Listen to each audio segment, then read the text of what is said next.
bitter, isn't it? Yeah. Belle slides into her usual seat, shrugging off her thin jacket and rummaging in her handbag for her mobile. She grabs a sachet of sugar and rips it open with her teeth, tipping it into her coffee with one hand, scrolling through the phone with the other.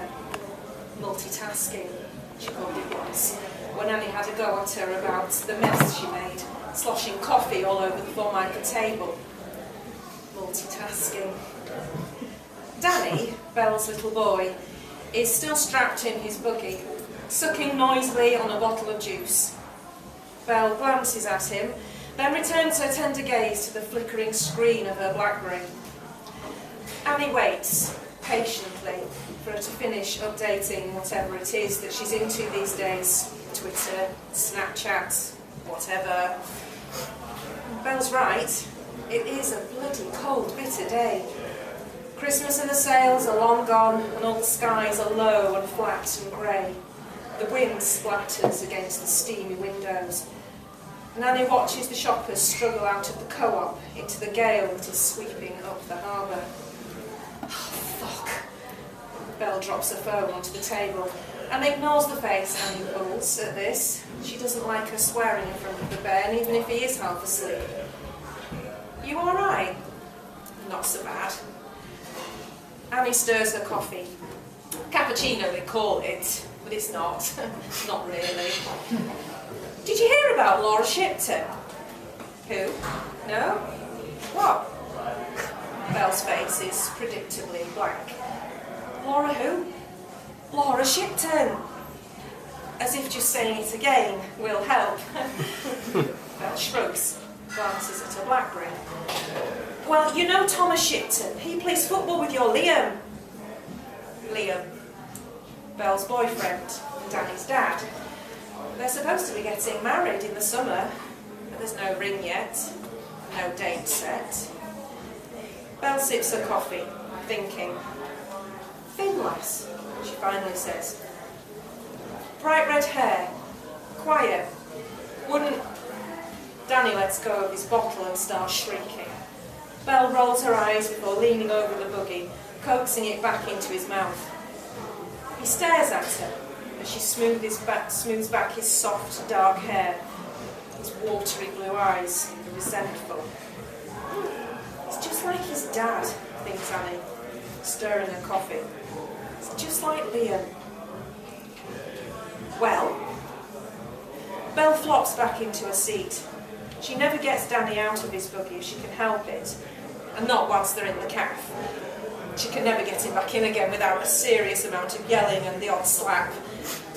And if he kicks off again, she'll have to go. So what's happened to her? She's been arrested. Yeah? What for? Assault. She tried to kill Thomas. Belle's reaction does not disappoint. You are kidding!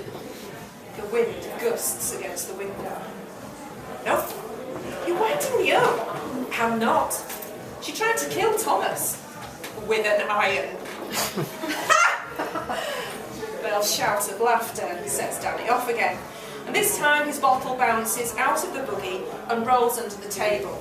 Belle has to slide off the seat to get it, giving him a quick wipe with the bottom of the jumper before she can give it back to him.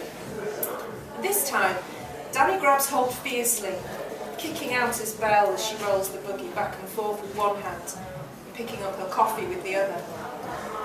Multitasking. So, you're going to tell me what happened or what? Well, hasn't Liam told you? As if. Belle's BlackBerry buzzes. She ignores it. This was on Saturday, right?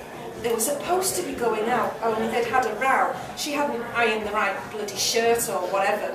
So Thomas, being the shit he is, he grabs her hand and he slams the living room door shut on it. Belle winces. Yeah, I mean, she's alright, nothing actually broken, but bloody hell. So he goes on to get pissed and she stays in, puts a pack of frozen peas on her hand, has a cider and a long think. When he gets back, she switches on the football, gets him another couple of beers and waits. until he falls asleep. It's dark outside now. Belle should be getting back to Liam. She needs to get tea on. 5 more minutes. So once he's snoring his head off, she fetches the iron and the extension cord. He's in the chair, right? You know, his bloody chair, fast asleep, legs spread.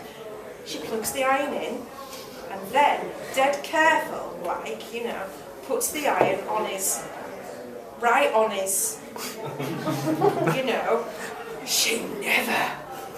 Annie nods, sets him as high as it'll go, switches it on, and then goes off to her mum's. What happened then? Well, he wakes up. Eventually. The zip of his jeans was white hot by all accounts, and he's burnt his hands grabbing the iron. They should give that poor lass a medal, not arrest her. Really?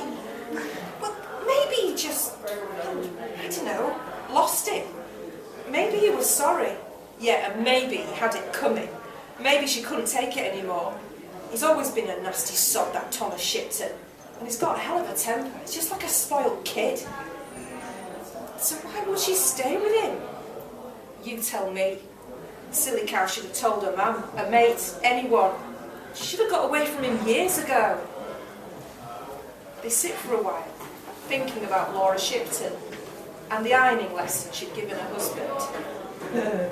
Belle stands and pulls on her jacket. She shouldn't be too late. She can always blame the buses. They walk through the howling wind to the bus stop down the street. As Belle pushes the buggy along, the sleeve of her jacket rises up, and Annie can see the bruise on her wrist. The bruise she got after a night out with the girls, and she got home a bit late and a bit pissed. She says Danny kicked her when she was putting him in his pram. He's getting so big now, that's the trouble. Willful, like his dad. Well, that's what she told Annie.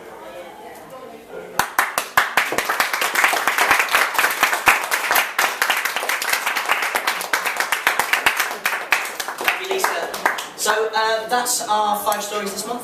If you fancy writing for us in the future, our next event is here in July, is that right? Yes. And the theme is man and beast, so if you've got any stories along those lines, there's a paper on your table on the back, it tells you where you can go to apply. Have a look at our website, it tells you the future themes coming up in the next few months. If you can't wait till July to see us again, we are going to be performing as part of the big Bookend Festival, of which there are also some flyers around. We are performing in Waterstones on June the 5th, is that right? June the 5th. So it'd be great to see some of you there as well. Thank you very much for coming, and hopefully we'll see you again. Thanks a lot.